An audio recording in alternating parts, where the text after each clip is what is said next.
regarding po dun sa question, ang question po ni Sir Jomar ay regarding sa custody ng bata. So, opo, maaari pong mailipat ang custody ng bata sa pamamagitan ng pag-file ng petition for child custody. So, linawin po natin yung nabanggit ni Sir Jomar kanina ng custody ng 7 years old and below na bata. May tinatawag po tayong tender age presumption, meaning dapat ang batang edad 7 years old pababa ay nasa custody ng nanay. Ngunit, maaari pong sabihin ng korte na hindi karapat-dapat magkaroon ng custody ang nanay. Halimbawa, kung mayroong mga insidente ng pananakit, pag-abandon, or hindi magandang pagtrato sa bata. So dito po sa petition for child custody, kailangan lamang po patunayan ni Sir Jomar bilang tatay na mas best interest ng bata or mas ikabubuti ng bata kapag maibigay sa kanya yung custody nito.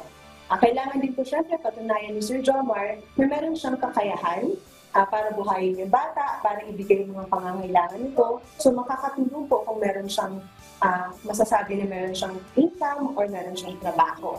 So doon po sa nabanggit, minsan pasa yung mga bata. So maaari din niyo po pong sabihin sa petition niya sa korte na unfit o hindi dapat na nasa nanay o custody kasi may mga insidente ng pagmamaltrato or pananakit sa bata na hindi naman tama. Attorney Dot? Okay. Ayan pala. Yes. Attorney? Thank you, Attorney Julie. Meron akong... Yes, Attorney. Oo, thank you so much, Attorney Julie.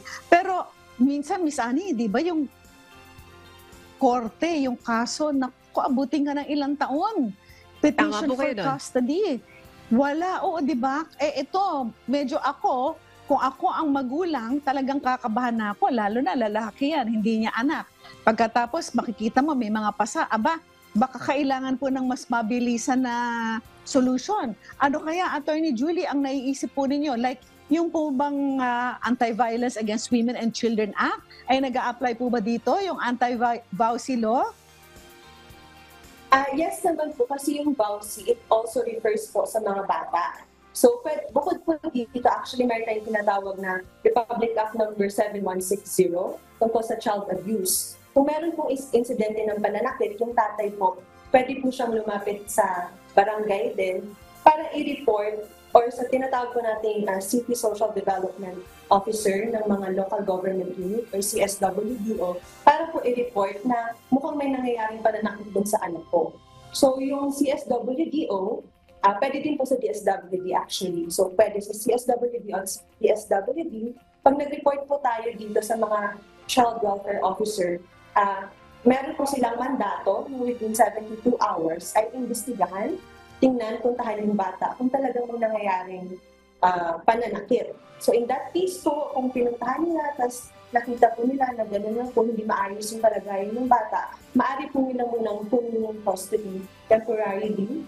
So para po habang dinidetermine pa kung kanino dapat mas mabuti munang ibigay yung kustodiya ng bata habang halimbawa po kung nag-file ng kaso sa violence ng children o kaya sa child abuse. So, yun po yung isa sa parang pwedeng gawin ni Sir Jomar kung tama po kasi sinabi niyo pag mga petitions for child custody medyo matagal po, no?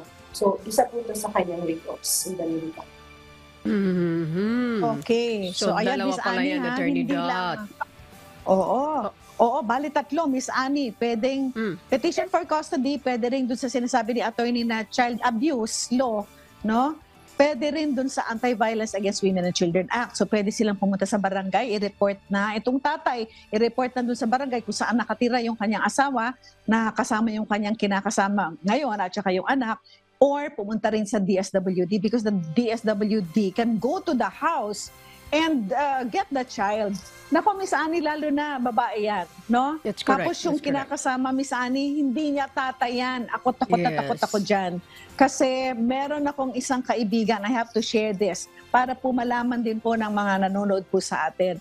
Meron pong ganyan na kakilala ko, anak ng kaibigan ko, kasama nung boyfriend, naghiwalay sila nung talagang tatay. Miss Annie, hindi lang sinasaktan physically, sexually abused yung bata.